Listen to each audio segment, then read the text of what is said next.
Bhotani Mzontsundu, ndinguJola umphankomo uqengeba iinkomo zibomvu ithole lomthwakazi uHaji. Negama lam liyandingqina ke uba ndinguJola, ndinguMajola Yanda.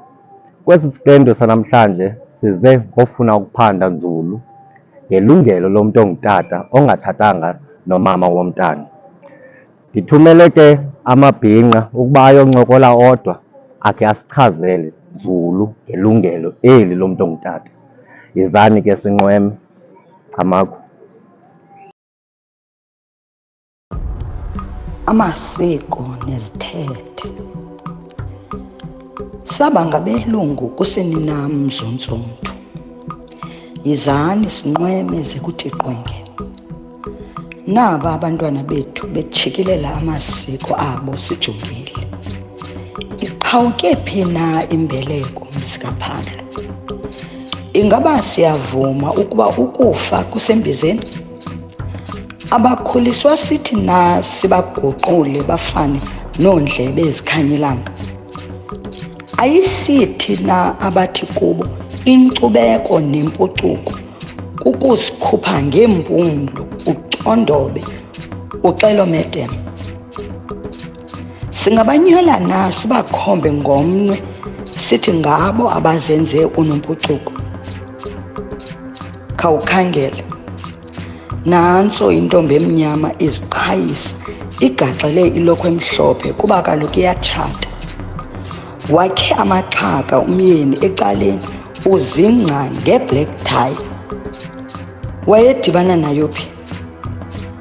Zayaphi na iimini ezimnandi zemidudu sibhiyoza sonwabile ngesintu singabantu? Khumbula Mzontsundu, eli ixesha lelethu.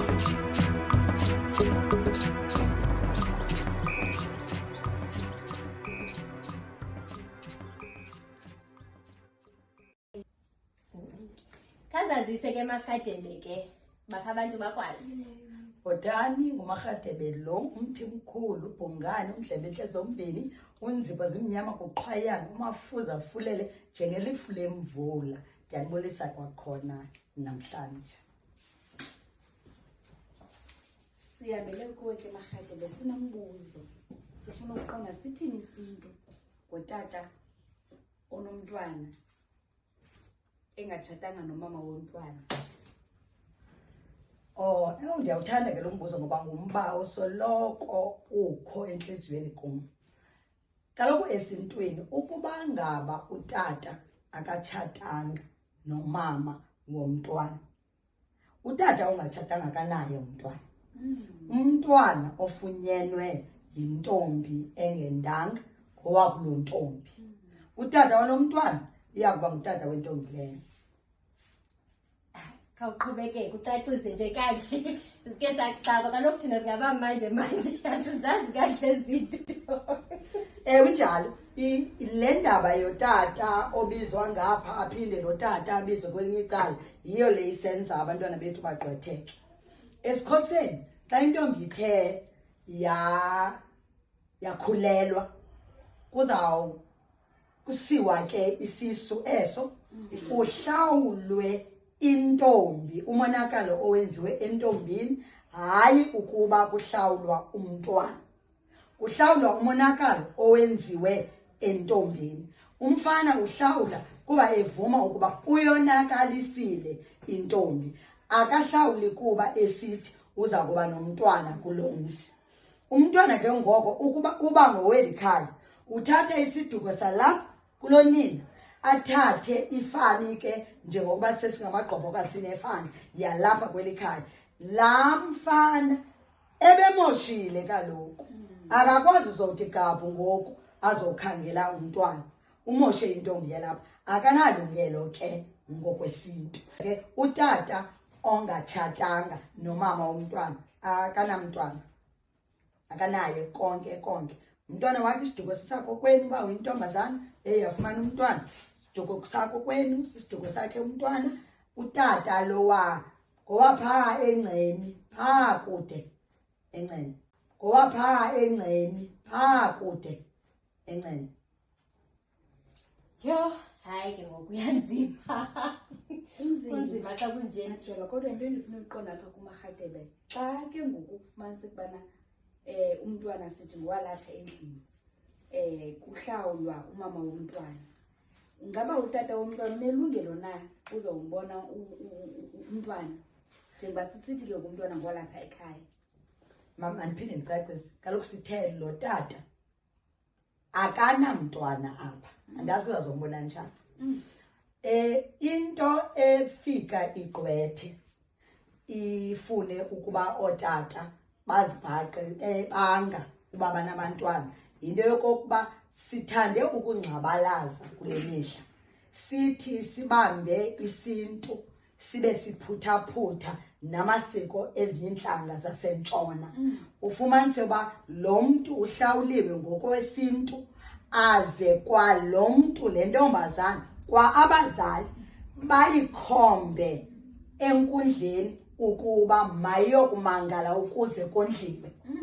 Yakwenza njalo ke ngoku inkundla yona yasentshona, xa umntu ehlawula isondlo kuyo, imnika ilungelo lokokuba angeza azokumbona umntwana. Sizobachazela njani umntana uba okay ke uyabona ndithe ngutata akho ngulo, hayi akasenguye, utata akho ngulo uzonditshata ngoku.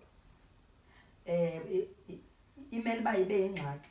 Sithi ke phofu ke abangunobangela wengxaki, ngoba kaloku awukwazi ke ngoku laa mntu wondlayo uzawuqhashambula xa uzawuthatha umntwana wakhe uye naye komnye umntu ufune ukumazisa ngokomnye umntu.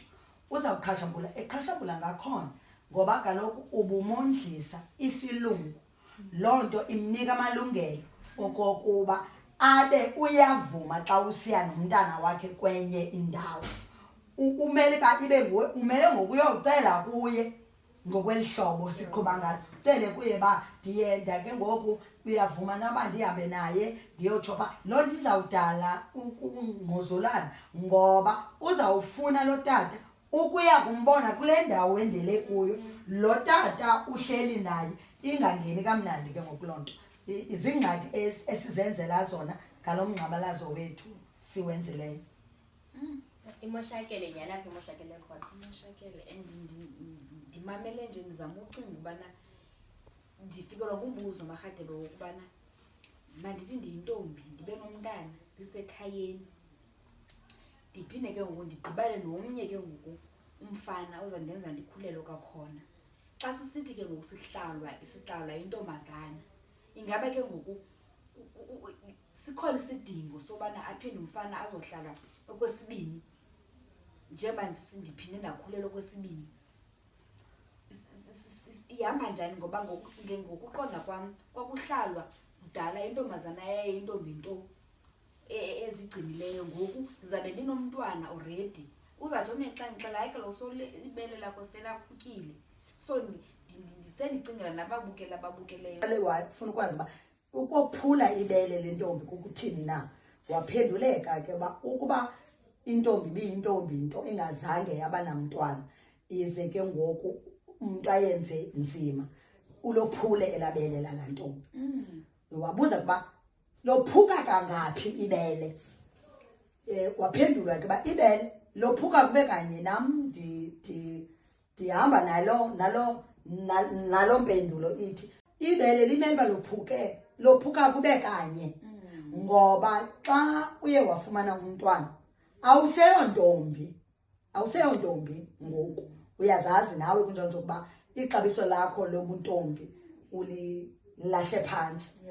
Xa sowuphinde ngelishwa ngoku iintombi ziyafunda, sithi zikhululekile, zingakufuni ukwenda zikufumana ngoba umntu ujonge lo myeni ukulo mgangatho awufunayo. Ungathi athi qi, athi ke ekujongeni ngelishwa afumane ke ngoku umntwana aphinde afumane omnye. Kanti ngamanye amaxesha ikwayintombi ke le kwezi ntombi ezifundileyo, umntu abone uba ndishiywa lixesha, ngoku ke funeka ndibe nomntwana kufune yena. Sizawubophelela ke ngoku umfana obe nelo lishwa lokokuba le ntombi iyazifunela ukuba nomntwana. Mama, andiphinde ndicacise. Kaloku sithe lo tata akanamntwana apha. Andazi kuzazombona njani. Into efika igqwethe ifune ukuba otata bazibhaqe banga uba banabantwana yinto yokokuba sithande ukungcabalaza kule mihla. Sithi sibambe isintu sibe siphuthaphutha namasiko ezinhlanga zasentshona. Ufumanise uba lo mntu uhlawuliwe ngokwesintu aze kwa lo mntu le ntombazana kwa abazali bayikhombe enkundleni ukuba mayokumangala ukuze kondliwe.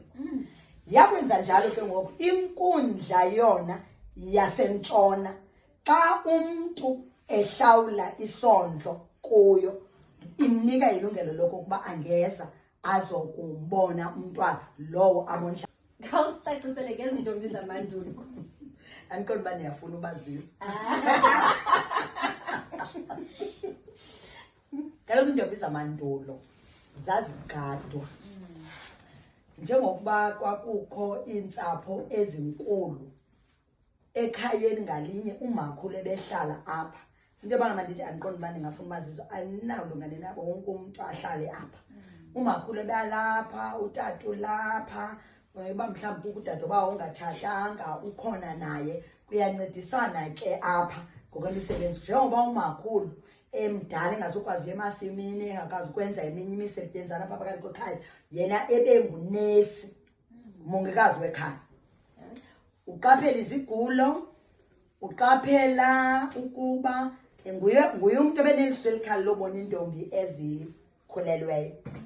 Uqaphela ukuba ziliqongqoloza kangakanani na ubisi ngenyanga intombi.